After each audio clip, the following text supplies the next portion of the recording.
Pop-ups, the bane of every beginner surfer's existence. Chicken wing, two-step, explosive jump. We've tried them all. And none of them really seem to work. Today we're diving into the good, the bad, and the ugly of pop-up techniques. Welcome to the Wipeout Weekly, the daily podcast for beginners, wannabe surfers, and seasoned wipeout enthusiasts.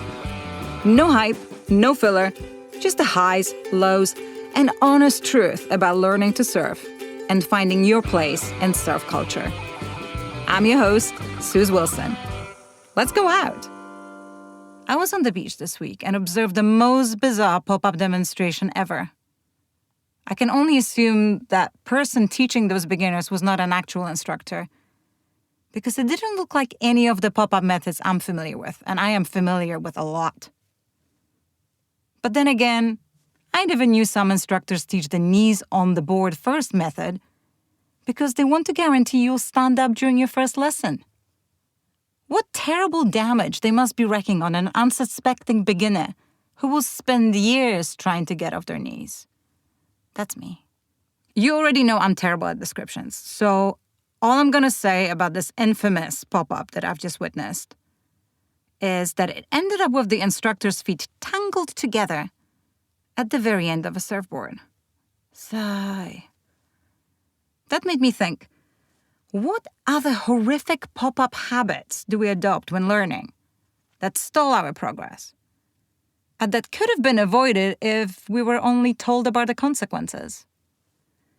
There are 3 main pop-up techniques, none of them perfect when you're just starting out. You will most likely start with the two-step, also called step-up, or also called push-up method. It's a controlled, slower pop-up where surfers step up with their back foot first, followed by their front foot. You basically do a push-up. You push up your upper body with the strength of your arms, and then you step up. As with a push-up, it relies on your toes touching the board. This is how I learned. It's probably how most beginners learn when the holy grail of the explosive push-up, more on this in a second, is not available to you because you're lacking flexibility and strength. Supposedly, it's recommended for beginners to build confidence and consistency. For me, it has certainly built consistency. Consistency of ending up on my knees and relying on pushing up with my toes. I guess I will never be a shortboarder. Then there is the chicken leg or chicken wing method. Here, a surfer brings their back foot forward into a position that looks like a chicken wing. So now your back foot is probably just below your front leg's knee, lying on the board, regardless of the board's length. You push up your upper body with your hands close to your chest and your back foot. And then you bring your front foot forward. Woohoo! A method that works on any type of a surfboard. And it works so well that you barely ever see anyone performing it, apart from some beginners on the beach. This is because anyone in their right mind tries to stay away or move away from it as soon as possible. It can become a real hindrance if you want to pop up faster and eliminate that chicken wing mentality ingrained in your muscle memory. And if it's not ingrained in your muscle memory, who's got time to think about making a chicken wing when a wave is about to consume you?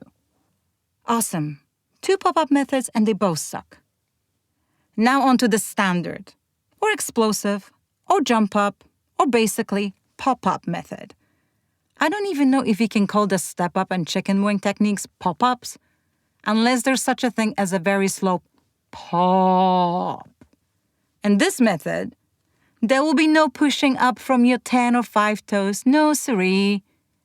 Your knees and lower thighs are on the board, and as you push up your upper body with your hands, you're supposed to create enough space between your board and your body to swing your legs forward. Some experienced surfers land with both feet at the same time, some with their back foot first. But you'd usually have to watch a video in slow motion to realize which is which. When done right, it looks so awesome and fluid and like a dance. and is the fastest way to get on the board, which is what we all want, right? But, of course there is a but. This pop-up method is the most effective once mastered. But it's pretty challenging when you're just starting out. So there. 3 methods, no magic bullet. You have to bite the bullet and increase your strength and flexibility. So we are not giving up.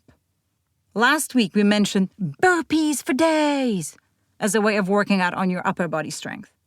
Today, I want you to try this little at-home challenge. If you have a smooth wooden or tiled floor, pop your leggings on. Lie on the ground. Upper body, get yourself into a cobra position, pushing with your hands close to your chest. Lower body, keep it limp, don't activate it.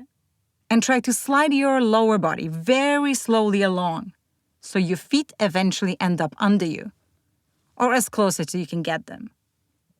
And I am saying very slowly because I don't want you to break your big toe, as I almost just did.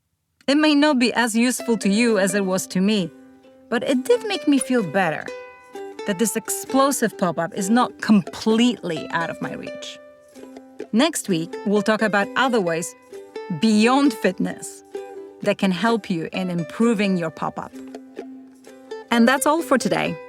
Check out the Wi-Fi Weekly for our free newsletter, more stories and ways to connect with us. Thanks for listening. See you tomorrow for more of the Wi-Fi Weekly.